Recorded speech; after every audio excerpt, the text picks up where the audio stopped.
Hello and welcome back to Quizzical Chef. Today, sugar-free, dairy-free, gluten-free cheesecake. I love this recipe because of how easy it is to bring it together and how many people go wow when they discover how delicious a dessert can be that really removes the staples that we have come to know and love in our desserts, dairy, flour, and sugar. So without any ado, let's get cooking. First thing we have to do is get our nuts roasting. Because we have selected all of these in a raw form, raw unsalted, we really want to make sure we hit those roasting points nicely. I will roast my pecans and my walnuts together because they're a similar size and roasting temperature. My hazelnuts take a little more time, they're a little denser.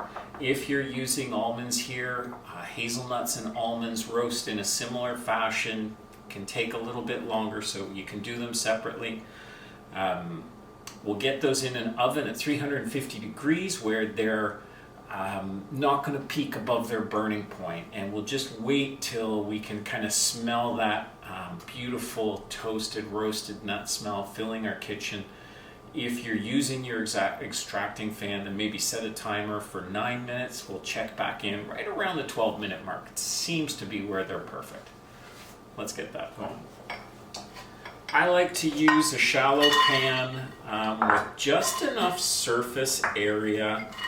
Here you can see I'm doing my walnuts and pecans, so I want the pan fully covered so there isn't really air space to burn the edges of the nuts, but I also want it one nut thick. If it's clumped up, if you get a clump of nuts like this, then the center ones aren't roasting nicely. We have to stir them a little.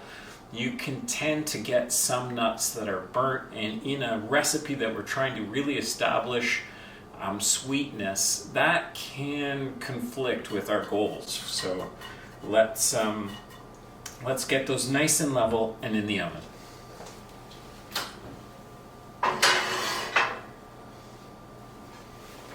So here for the hazelnuts, I just have a small pan. This isn't always possible, so you might have to improvise, but there you go again, one layer thick of the hazelnuts and into the oven. This might seem like a slightly oversized pan for the amount of, or pot for the amount of blueberries you're doing, but the reason we do this is we want a rather quick cook. We want the juices to come down and become a syrup reasonably quickly. We don't want an elongated cooking. We just have our blueberries. We'll put it on a medium heat with a splash. Again, just a tablespoon of lemon juice. Here with the blueberries on the stove, medium heat. We'll cover them and we'll check them in about 4 to 5 minutes. And you can see just leaving a little steam vent here to allow the reduction. Now we get to making our filling portion. We're doing the basic filling today. That means just straight seasoned cashew and coconut. Come back later in the different seasons where I go through the different fruits and show you preparations where you can alter this cheesecake recipe and turn it into a seasonally amazing dish. We need to strain our cashews.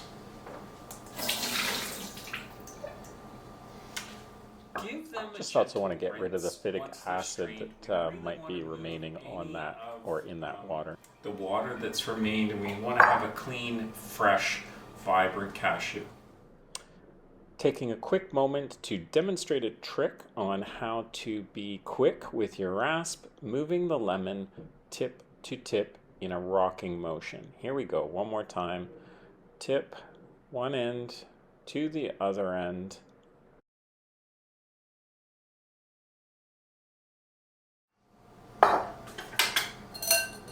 I really enjoy this tool. It's really easy, really quick, and a basket. and just always ends up getting the most, which is really what I care about. These are very quick and get a fair bit, but they don't get all the juice, especially for limes or lemons. And you'll really notice that when you're baking or cooking and you want to get all the juice out of the lemons you've purchased, these reamers are really the way to go. Let's do this one more time. Inserting into the center. Now make sure you're using this spiral technique. You don't have to grip or press too hard with the left hand, but you do have to apply pressure because as you're pushing in, the lemon will want to expand. And so you want to prevent the lemon from expanding and just holding its shape, and the reamer does the rest. Now I drop the reamer to the bottom and to the top, and you can really see how well that does.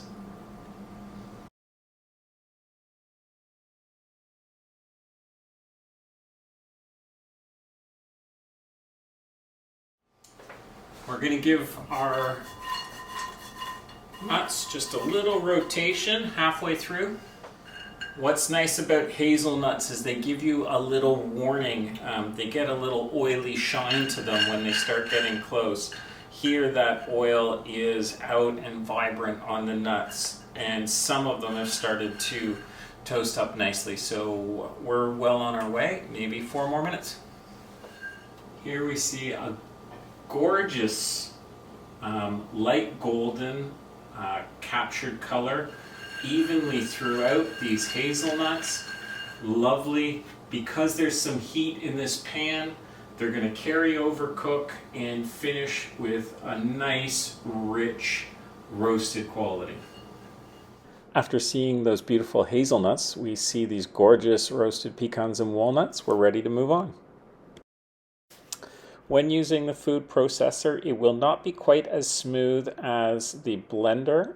If your blades are sharp, you should get a pretty nice result. And you can see the steps I go through here and the different degrees of puree that we can achieve. I take a break to check the seasoning. I adjust with a little coconut cream, lemon juice, and salt. Take it to full puree now. There's a little graininess, as you can see. We can blitz that a little bit longer. There will ultimately, with a food processor, be some texture left to the coconut cream. I take a taste just to make sure we've got our seasoning where we want it. And with that confirmed, we finish the puree. When I take the lid off here, you'll see how nicely the cashew and coconut puree and how smooth and creamy it becomes. And being sure not to waste any, we use our rubber spatula to save every bit. This is a new food processor for me, so I'm seeing if there's any point to taking it further, and it shows that there is. So we're talking about a total of 3 minutes in pureeing time. Here's a little shot of how fine we can get it. And the next step is to show you the difference with the high-speed blender. And the blueberry compote calls. Here we can see a gorgeous nappe on the blueberry. I've never even stirred it while it was cooking. Taking it off the heat, you notice it's not bleeding its juices out onto the pan where I had rubbed the bottom of the pan. And we'll come back to it once it's cooled down to add a little lemon juice and salt and check the seasoning. And we do that because we serve it cool, and that's how we can best judge our seasoning. Fast forward, and here we have the finished high-speed blender version of the cream, perfectly luxurious and emulsified. Moving on to the crust, we definitely want to use the food processor for this. Breaking up the dates if they're not as moist as you would like. Try the key to this crust holding together is moist dates, so if you're working with some old ones, maybe keep those for snacks and buy some new ones for this crust. Should be able to hold together when you press it together in your fingers, and you still want the crunch of those nuts, so make sure the meal is not too fine. let's bring this together. Some people line their springform pan with plastic. I'm not going to do that here. You just have to be careful when you're cutting the cheesecake that you're not scratching the pan. So using a palette knife as opposed to a chef's knife is the first trick to that.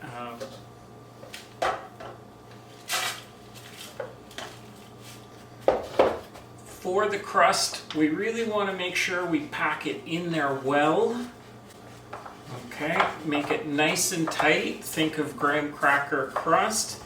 You can see here in the pan, I also want to push a little up the sides of my pan. Also for the crust, the depth needs to be at least 1 centimeter thick to be able to hold to the cashew filling, and it will break away when you serve it. So you want to make sure you've got fair depth to it. You can't quite tell, but I'm really trying to press hard in here. I'm really trying to cake it together next to those dates. So you can't press hard enough, believe me. You really want to get in there and push this crust together and pack it in. You know, and my test will be a turning over test. Does it fall? Okay, it doesn't fall. And it's packed in there well. We want the dates sort of holding everything together. With the base done, we add a second layer, a little ring of the crust around the outer edge, as if you will, just to make a little concave area to hold in the cashew cream and give a nice sort of visual appearance to the cut finished product. Let it flow out. So we're letting it flow from the center to the outer edges, and then we're going to grab our rubber spatula to make sure we don't lose any of that deliciousness. We throw it into the freezer to set, and we're ready to go. All right, we have our beautifully set cheesecake, and we are ready, or should I say cashew cake, and we have our blueberry compote ready to go. The trick here to get these two to stay together, is the contrast of temperatures. Hot sauce onto the cold, they'll kind of seize together. The hot will melt the cold quickly, and we'll have the sauce sort of absorb a little bit into the cashew portion of the cheesecake.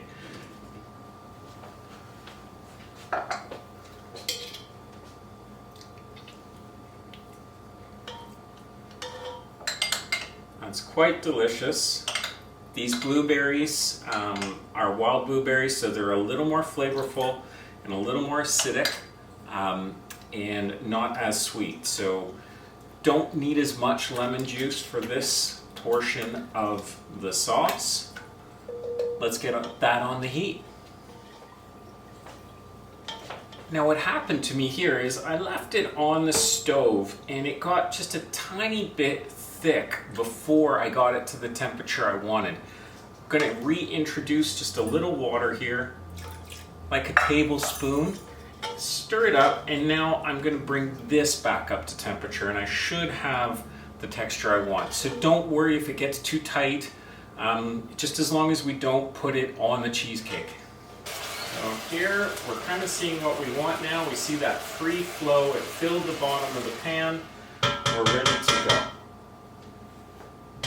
Okay, so if we let it go, you see that, how it's sort of filling it on its own over time. We don't want too much bleeding. If there's too much bleeding, which is this right along here, then we'll have a watery sauce. Nope, that's looking gorgeous. Let's finish the cheesecake. We'll want to pour directly into the center of the cheesecake. And we're going to try and work as quickly as possible here, because the cold cheesecake will set up the blueberry rather quickly. You saw how fast that actually happened, and voila.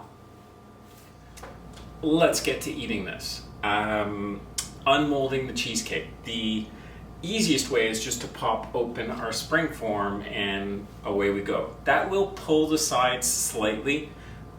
There are various techniques for warming the sides. If you have one of those torches, those sugar torches for creme brulee, you can do that very gently. The easy and most traditional method is hot water and a palette knife. Now, with these non-stick springform pans, we just have to be careful we're not going to scratch it. And with the hot palette knife,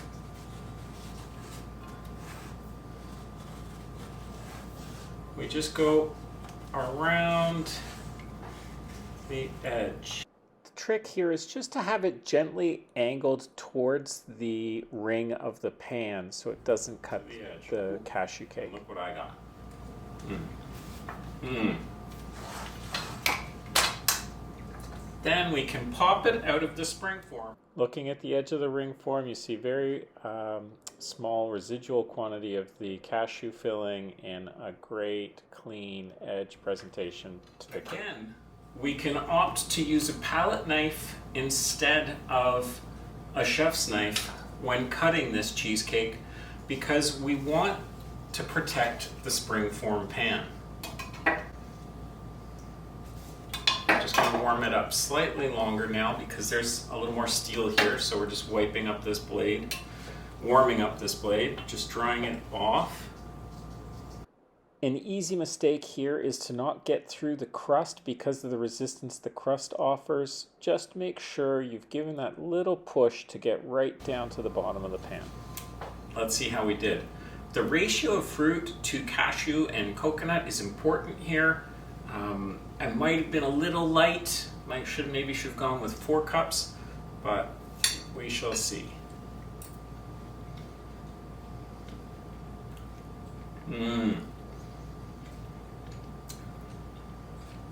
This is fantastic.